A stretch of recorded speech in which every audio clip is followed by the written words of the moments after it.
Hello everyone, welcome back to PowerPoint tutorials. So today మనం discuss చేయబోయే topic వచ్చేసి photo album.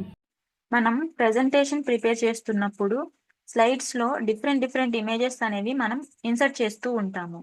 So ఆ ఇమేజెస్ని ప్రతి ఒక్క స్లైడ్కి వన్ బై వన్ మనం సెలెక్ట్ చేసుకుని ఇన్సర్ట్ చేసుకోకుండా ఎట్ ఏ టైం అన్ని ఇమేజెస్ ఒక్కొక్క స్లైడ్కి ఒక్కొక్క ఇమేజ్ వచ్చేలాగా మనం ఇన్సర్ట్ చేయొచ్చు.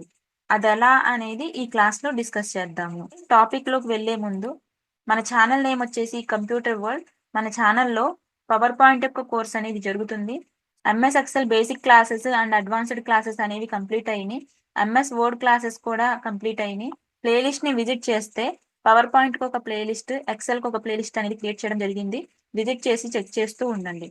అండ్ మరిన్ని కోర్సెస్ కోసం మన ఛానల్ని సబ్స్క్రైబ్ చేయండి. ఇప్పుడైతే టాపిక్లోకి వెళ్ళిపోదాం. సో ఫస్ట్ అయితే పవర్ పాయింట్ని ఓపెన్ చేసుకున్నాను. పవర్ పాయింట్లో మనం ఎట్ ఏ టైం ఒక్కొక్క స్లైడ్కి ఒక్కొక్క ఇమేజ్ అనేది ఇన్సర్ట్ చేయాలి. సో అలాంటప్పుడు వన్ బై వన్ సెలెక్ట్ చేసుకుని ఇన్సర్ట్ చేసుకునే కన్నా ఒక ఆప్షన్ ఉంటుంది మనకి. సో ఇన్సర్ట్ అనే ట్యాబ్లోకి వెళ్ళి ఇక్కడ ఇమేజెస్ కి సంబంధించిన గ్రూప్ లో ఫోటో ఆల్బమ్ అని ఒక ఆప్షన్ ఉంది. ఈ డ్రాప్ డౌన్ ని క్లిక్ చేయండి. న్యూ ఫోటో ఆల్బమ్ అనే ఆప్షన్ వస్తుంది. సో ఈ ఆప్షన్ ని క్లిక్ చేయండి. ఈ ఆప్షన్ ని మనం సెలెక్ట్ చేసుకుంటే ఫస్ట్ హైలైటింగ్ లో ఒక ఆప్షన్ కనిపిస్తుంది, ఫైల్ ఆర్ డెస్క్ అని. సో ఈ ఆప్షన్ ని సెలెక్ట్ చేసుకుంటే మన పీసీ యొక్క ఫోల్డర్ ఓపెన్ అవుతుంది. మనం ఇన్సర్ట్ చేయాలనుకుంటున్న పిక్చర్స్ యొక్క పాత్ మనం సెలెక్ట్ చేసుకోవాలి. సో నాకు డౌన్లోడ్స్ లో పిక్చర్స్ ఉన్నాయి కాబట్టి డౌన్లోడ్స్ లోకి వెళ్తున్నా. నాకు కావాల్సిన పిక్చర్స్ నేను ఇక్కడ సెలెక్ట్ చేసుకుంటున్నా. బాటమ్ లో చూడండి ఇన్సర్ట్ అనే ఆప్షన్. ఈ ఆప్షన్ ని సెలెక్ట్ చేయండి. సెలెక్ట్ చేసుకుంటే సో ఇక్కడ చూడండి మిడిల్ లో ఒక బాక్స్ కనిపిస్తుంది.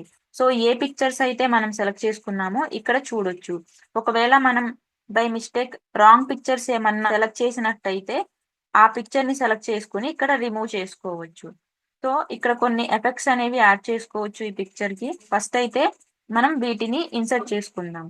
సో ఇక్కడ క్రియేట్ అనే ఆప్షన్ ఉంది. ఈ క్రియేట్ అనే ఆప్షన్ ని సెలెక్ట్ చేసుకుందాం. సెలెక్ట్ చేసుకుంటే చూడండి ఫస్ట్ మనకి ఒక స్లైడే ఉంది. అండ్ ఇక్కడ చూడండి లెఫ్ట్ సైడ్ న 5 స్లైడ్స్ అనేవి మనకి అరేంజ్ అయ్యింది. సో ఒక్కొక్క స్లైడ్ లో ఒక్కొక్క ఇమేజ్ అనేది ఇన్సర్ట్ అయిపోయింది. ఈ విధంగా at a time all images ని మనం ఇన్సర్ట్ చేసుకోవచ్చు. ఇలా ప్రతి ఒక్క స్లైడ్ కి ఒక ఇమేజ్ యాడ్ చేసుకోవాలి అనుకున్నప్పుడు ఇన్సర్ట్ ట్యాబ్ లో మనం ఫోటో ఆల్బమ్ అనే ఆప్షన్ ని మనం యూజ్ చేసుకుంటే ఆల్ ఇమేజెస్ ని ప్రతి ఒక్క స్లైడ్ కి ఇన్సర్ట్ చేసుకోవచ్చు. సో వీటిని మనం అడ్జస్ట్ చేసుకుని మన కంటెంట్ అనేది ప్రిపేర్ చేయొచ్చు. ఫస్ట్ స్లైడ్ ని చూసుకుంటే ఫోటో ఆల్బమ్ అని మనకి ఒక స్లైడ్ క్రియేట్ అవుతుంది. సో ఇది వచ్చేసి డిఫాల్ట్ గా క్రియేట్ అవుతుంది. సో ఫోటో ఆల్బమ్ బై ఎన్సి అని ఉంది. సో ఈ ఎన్సి అంటే మనం పవర్ పాయింట్ కి అడ్మినిస్ట్రేషన్ నేమ్ ఏదైతే ఉందో అది మనకి ఇక్కడ డిస్ప్లే అవుతుంది. సో ఇది మనకి డిఫాల్ట్ గా క్రియేట్ అయ్యే స్లైడ్. సో దీన్ని మనం రిమూవ్ చేసుకోవాలంటే రిమూవ్ చేసుకోవచ్చు. లేదంటే ఈ ఫోటో ఆల్బమ్ కి మనం ఒక నేమ్ ఇచ్చుకుని ఈ ఇమేజెస్ ని మనం అడ్జస్ట్ చేసుకుని సో ఈ విధంగా మనం అడ్జస్ట్ చేసుకుని రిమైనింగ్ ప్లేస్ లో మనం మన కంటెంట్ ని డిజైన్ చేసుకోవచ్చు. సో ఈ విధంగా మనం ఫోటో ఆల్బమ్ అనే ఆప్షన్ ని యూజ్ చేసుకుని పిక్చర్స్ ని ఇన్సర్ట్ చేసుకుంటాము. సో ఈ ఆప్షన్ మనకి చాలా యూజ్ అయ్యే ఆప్షన్. ఫోటో ఆల్బమ్ అనే ఆప్షన్ ని మనం ఈ విధంగా యూజ్ చేసుకుంటాము. సో మనం ప్రీవియస్ క్లాసెస్ లో చూసినట్టు ప్రతి ఒక్క ఆప్షన్ మనం ఇక్కడ అప్లై చేసుకోవచ్చు. ఈ పిక్చర్స్ కి మనం యానిమేషన్స్ అప్లై చేసుకోవచ్చు, ఎఫెక్ట్స్ అప్లై చేసుకోవచ్చు. అండ్ ఇలానే వీటిని అరేంజ్ చేసుకొని మన కంటెంట్ ని కూడా మనం ఇక్కడ రాసుకోవచ్చు.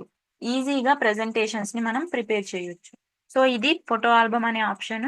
ఎవరైతే ఈ క్లాస్ ని కొత్తగా చూస్తున్నారో మరిన్ని కోర్సెస్ కోసం మన ఛానల్ ని సబ్స్క్రైబ్ చేయండి.